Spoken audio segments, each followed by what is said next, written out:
Dear students, most of you read these words wrongly. এই যিটো প্ৰথম ৱৰ্ড দেখিছা তোমালোকে এইখিনি গোটেইখিনি বি ভাৰ্বছ হয় ইউ আৰু ডিৰ মাজত যিটো এল দেখিছা এই এলটো উচ্চাৰণ কৰিব নালাগে গতিকে প্ৰথম শব্দটো হ'ব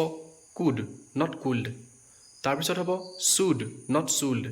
তাৰপিছত হ'ব উড নট উল্ড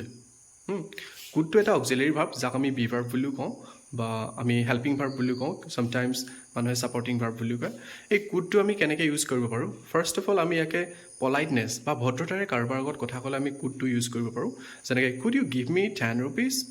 অনুগ্ৰহ কৰি তুমি মোক 10 টকা দিব পাৰিবানে তাৰপিছত আমি অতীতৰ কথা ক'লেও আমি কুড ইউজ কৰিব পাৰোঁ যিটো নেকি কেনৰ পাষ্ট ফৰ্ম বুলি কোৱা হয় যেনেধৰণে আই কুড গ' দেয়াৰ মই তাত যাব পাৰিলোহেঁতেন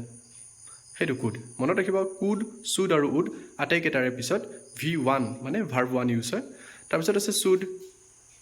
শুডটো when we talk about our responsibilities আমাৰ দায়িত্বৰ কথা যেতিয়া কওঁ তেতিয়া আমি শুডটো ব্যৱহাৰ কৰোঁ যেনেকৈ you should do your homework তুমি হোমৱৰ্কবোৰ কৰি লোৱা উচিত যেনেকৈ you should take a bath তুমি গা ধুই লোৱা উচিত তুমি তালৈ যোৱা উচিত ইউ শুড গ' দেয়াৰ তেনেকৈ শুডটো আমি ইউজ কৰিব পাৰোঁ তাৰপিছত আহি গ'ল উডটো বহুত ক্ষেত্ৰত ইউজ হয় যেনেকৈ কুডৰ নিচিনাকৈ উডটো আমি পলাইটনেছৰ ক্ষেত্ৰত ইউজ কৰিব পাৰোঁ যেনেকৈ would you help me please অনুগ্ৰহ কৰি আপুনি মোক সহায় কৰিবনে ঠিক তেনেধৰণে অতীতত যদি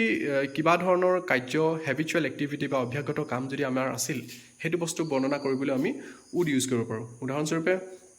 when I was a kid যেতিয়া মই এটা সৰু ল'ৰা আছিলোঁ আই উড প্লে ডাষ্ট মই ধূলি খেলিছিলোঁ আই উড ফাইট উইথ ছিষ্টাৰ মই ভণ্টিৰ লগত কাজিয়া কৰিছিলোঁ ঠিক তেনেধৰণে ইয়াৰ উপৰিও উডটো আমি নেৰেশ্যনৰ ক্ষেত্ৰত ব্যৱহাৰ কৰিব পাৰোঁ যেনেধৰণে তেওঁ মোক কৈছিল মই তোমাক ফোন কৰিম he said to me I will call you কিন্তু আমি নেৰেশ্যন কৰিলে কি ক'ম he told me that he would call me তেনেধৰণে অ'কে থেংক ইউ এভৰিৱান